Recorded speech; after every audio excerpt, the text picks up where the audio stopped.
PK ini adalah satu hak yang diberikan kepada seseorang bila mana dia merasa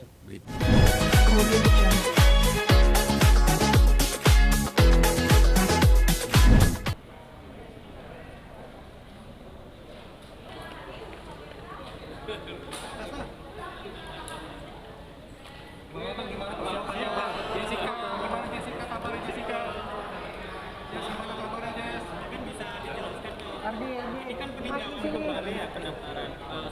Salah satu syarat peninjauan kembali adalah adanya novumnya apa sih? Sekarang atau setelah kita daftar dulu ya? Sedikit dulu nanti kita daftar baru kita wawancara ya.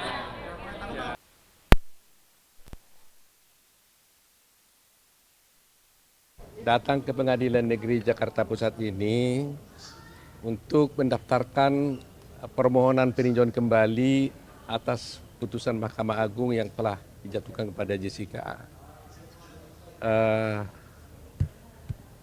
PK ini adalah satu hak yang diberikan kepada seseorang bila mana dia merasa ada hal-hal yang membuat dia tidak merasa berbuat tapi dituduh berbuat.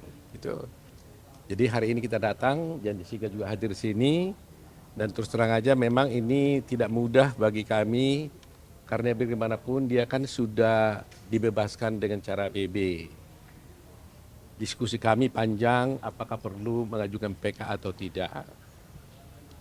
Berhari-hari walaupun sudah lama kami siapkan tapi berhari-hari terus pembicaraan ini terus berlangsung.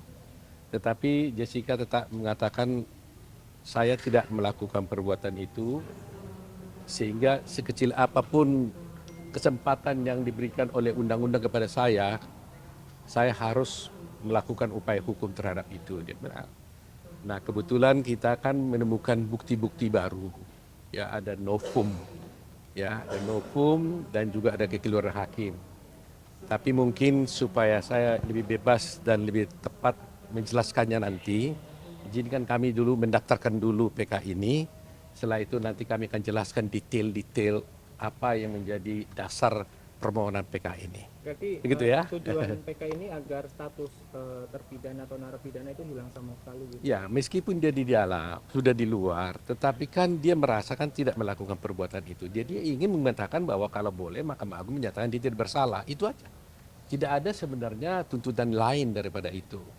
Dia tidak mengajukan PK pun dia sudah di luar secara ini. Tetapi nama baik, status, harkat martabat itu kan harus dilindungi gitu loh. Itu Jessica bilang bahwa sekecil apapun lubang yang ada, saya harus upayakan itu karena saya tidak pernah melakukan itu. Itulah yang kita lakukan. Ya. Oh dia ulang tahun sekarang nih.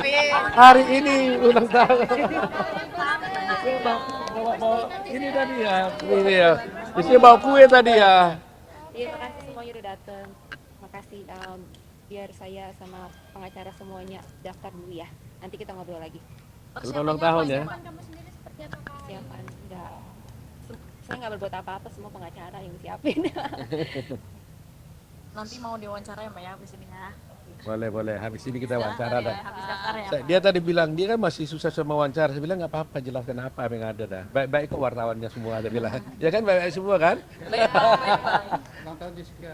Ulang tahun ya Jessica. Mungkin harapannya Kak. Ulang tahun yang di umur baru, terus yang hari ini juga ya berdoa aja supaya PK-nya semuanya lancar dan ya itu aja sih. Ya. Habis ini kita nanti wawancara ya. Daftar dulu ya. Terima kasih. Jessica tuh.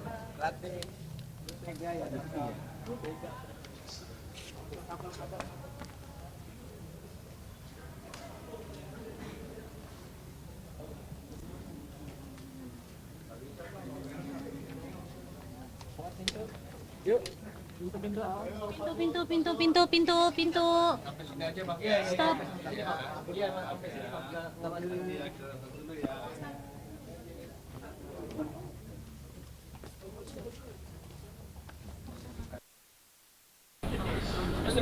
Kamu masuk tuh. Masuk.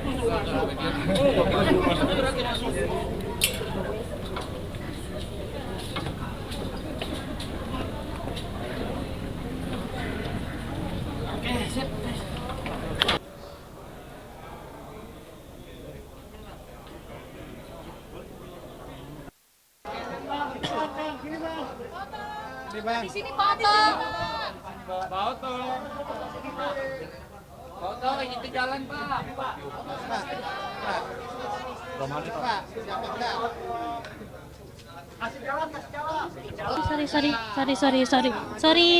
Sorry.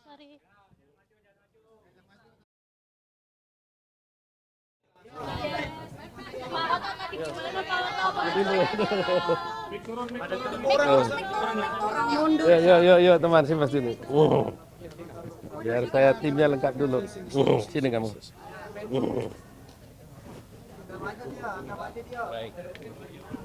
Baik, teman-teman semuanya ya. Kita barusan sudah selesai mengajukan pendaftaran PK kita. Sudah diproses, nanti tinggal kita ambil aktanya. Tapi semua persyaratan sudah kita penuhi, ya kan? Seperti kita tahu, tentunya persyaratan PK ini kan tidak seperti yang lain. Ada kekhususan di mana harus ada bukti-bukti yang kita harus ajukan. Nah, hari ini di hari ulang tahunnya Jessica ini persis ya. Kita nggak rencanakan loh sebenarnya. Sebenarnya itu kemarin yang harus kita daftarkan, tapi karena satu hal kita putuskan hari ini. Ternyata hari ini hari ulang tahun Jessica. Nah, peristiwa terjadi pada tahun 2016, itu 8 tahun yang lalu di pengadilan negeri ini. Itu mungkin Jessica sedikit agak tegang karena dia dulu datang sini selalu dengan baju putih ya, Jess ya.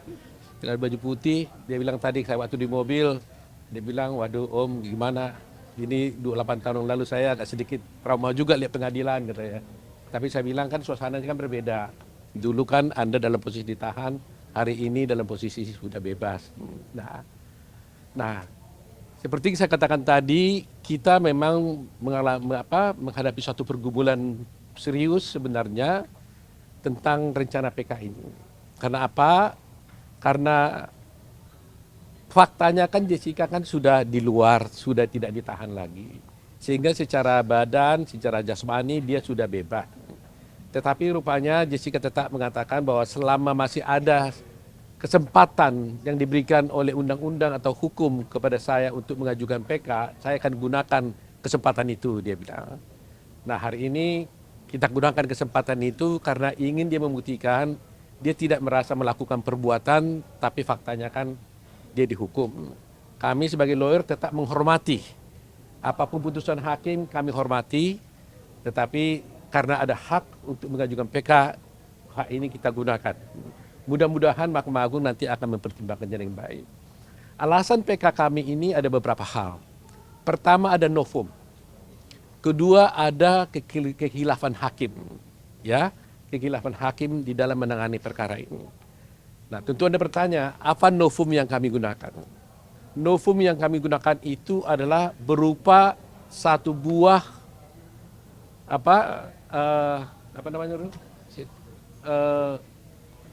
semacam flash disk ya. Satu buah flash disk berisi rekaman kejadian ketika terjadinya tuduhan pembunuhan terhadap Mirna, yaitu di Oliver. Ya kan? Sebagai latar belakang buat kita supaya ingat bahwa Jessica ini diadili dengan tidak ada satu saksi pun yang melihat bahwa dia memasukkan racun ke dalam gelas. Satu orang saksi pun tidak ada. Tetapi pada waktu itu diputarlah CCTV yang ada di restoran Oliver. Nah, inilah menjadi dasar, jadi petunjuk bagi pengadilan untuk menghukum Jessica ini. Ya, jadi dasarnya itu. Kalau CCTV tidak ada, dia tidak akan bisa dihukum karena tidak ada saksi pun yang melihat. Pertanyaannya apa kaitannya dengan CCTV ini? Sejak semula di persidangan dulu pun kami sudah dengan tegas menolak CCTV ini diputar dengan alasan kami tidak melihat bukti bahwa dari mana sumber diambilnya CCTV ini.